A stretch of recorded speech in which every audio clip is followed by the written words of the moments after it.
নবীজি সাল্লাল্লাহু আলাইহি ওয়াসাল্লাম ইরশাদ করেছেন, সর্বশ্রেষ্ঠ যে ব্যক্তি জান্নাতে প্রবেশ করবে ওই ব্যক্তির জন্য যে জান্নাতটা থাকবে এটা হচ্ছে দুনিয়া থেকে 10 গুণ বড়। আর একটু জোরে বলেন না সুবহানাল্লাহ। যার ব্যাপারে উনি দুনিয়াতে প্রেরণ করার পরে তোমরা উনার উপরে ঈমান আনবে, এটার উপরে আমার সাথে ওয়াদা করো। আল্লাহর সাথে সমগ্র নবী এবং রাসূলরা ওয়াদা করেছে। ভরসা করবেন একজনের উপরে, তিনি কে? আল্লাহ। আর আল্লাহ সুবহানাহু ওয়া তাআলা ইরশাদ করেন, সুম্মা লা ইয়ামুতু ফিহা ওয়া লা ইয়াহইয়া।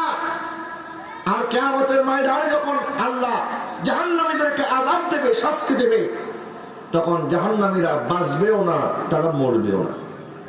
নবীজি কবরে রওজা মুবারকে জীবিত, এটার ব্যাপারে শত শত হাদিস আছে, কোরআনে আয়াত আছে।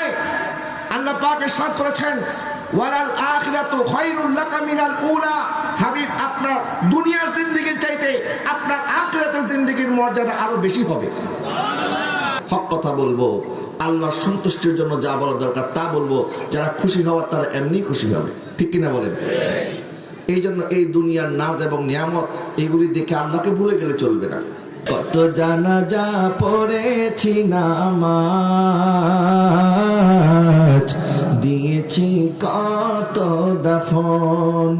আমরাও চলে যাব, কেউ দুনিয়াতে থাকবো না, কিন্তু আমরা দুনিয়ার মধ্যে যখন বসবাস করি আমরা এমন ভাবে বসবাস করি মনে হয় কোনোদিন মরবই না।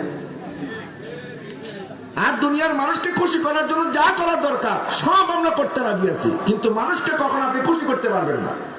আমি আপনাকে চ্যালেঞ্জ করে বলবো, আপনি 1000 মানুষকে দাওয়াত করে খাওয়ান, এর মধ্যে অধিকাংশ মানুষ বলবে ডাইলের মধ্যে লবণ কম হয়েছে।